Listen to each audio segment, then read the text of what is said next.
আমাদের দেশে মেয়ে বিবাহ দেওয়ার পরে বিভিন্ন সময়ে নানান ধরনের উপঢৌকন পাঠানো হয়, যেমন শীতের নাস্তা, কোরবানি, গরুর মাংস, মশলা ইত্যাদি। এগুলো সম্পর্কে কি বলবেন? মেয়ে বিয়ের পরে বিভিন্ন ধরনের উপঢৌকন পাঠানো হয়। দেখেন, আমি সবসময় বলি এই কথাগুলো। মেয়ে বিয়ের পরে যৌতুক নেওয়া, সেটা পিঠার নাম দিয়া হোক, ফলের নাম দিয়া হোক, এটা হলো সবচেয়ে বড় নির্লজ্জতা এবং নিকৃষ্ট ডাকাতি। নিকৃষ্ট ডাকাতি। ঠিক বলে জোগাড় দিয়া লাভ নাই। যুবকরা হিম্মত করেন, আমার বিয়েতে শ্বশুরবাড়ি থেকে কোনো সুতাও নেব না ইনশাআল্লাহ।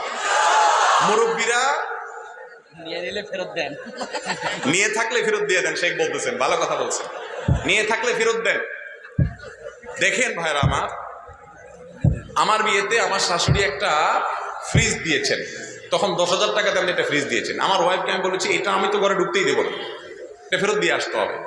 যাই হোক, অনেক জোরাজোরি করে এটা দিছে। আমি 3-4 বছর ব্যবহার করার পরে, হাদিয়া দিছে, এখন কিছু করে না জোর করে। 3-4 বছর ব্যবহার করার পরে আমি 2009 সালে যখন সৌদি আরব চলে যাই, ওইটা আবার কৌশলে শাশুড়ির বাসায় দিয়ে আমি চলে গেছি। আজ দৌড় কালে দৌড়, আর ফেরত নেই। যুবকরা বা মুরব্বীরা অনেক সময় করে কি জানেন, মাসালা ঘুরায় নেয়। মেয়ে যখন বিয়ে দেয়, তখন এই মাসালাগুলো খুব ভালো করে বলে, হুজুরের ভিডিওটা খুঁজে দেখায়, ভাই সাহেব দেখেন তো কি বলছে হুজুরে। কিন্তু আবার নিজের ছেলেটা যখন বিয়ে করায়, তখন আবার আমতা আমতা করে, কয় না খুশি হয়ে দিলে তো যায় যায়। এই রোগটা আমাদের মধ্যে আছে না নেই? যৌতুক অভিশাপ, যৌতুক সামাজিক অভিশাপ। দিনদার কপালে সিল লাগাই ফেলছেন সিজদা করতে করতে। এই সিলে কোনো কাজ হবে না যদি এই যৌতুক নেন। লজ্জা থাকা উচিত। মেয়ের বাপ, অন্যদিক চলে যায় আমার কথা, আমি শেষ করি। মেয়ের বাপ মেয়েটাকে জন্ম দেওয়ার পরে বড় করা পর্যন্ত লক্ষ লক্ষ টাকা ইনভেস্ট করছে কি করে না মেয়ের জন্য। আপনি ছেলে তো শ্বশুর মশাইকে যাই বলা উচিত, আব্বা জান এই মেয়েরে পড়াইছেন, MA পাস করেছেন আপনি, আর ওই MA পাসের সার্ভিসটা দিচ্ছে আমার ঘরে, আমার বাচ্চা কাচ্চা পড়াচ্ছে। ঠিক না বে ঠিক?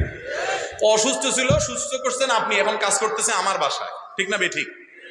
সব পয়সা খরচ করলেন আপনি, সার্ভিসটা নিচ্ছি আমি। অতএব কত খরচ হয়েছে বলেন, মানুষের মূল্য তো দিয়ে পারা যায় না, অন্তত সার্ভিস ফি বা খরচগুলো অন্তত দেই। এটা করা উচিত যুবকদেরকে। উল্টে আরো বেহায়ার মতো বলে যে মেয়ে জন্ম দিছো কেন। এই জন্য তোমার শাস্তি, পিঠা দাও, আম দাও, কাঁঠাল দাও, নির্লজ্জের মতো। এর চাইতে ভিক্ষা করা অনেক বেশি উত্তম। কোরবানির গরু দেয়।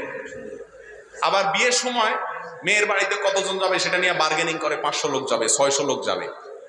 খানার এত তল পড়ে গেছে, এত নির্লজ্জ হইতে হবে কেন? নাম রাখে বরযাত্রী, আমি বলি বদযাত্রী।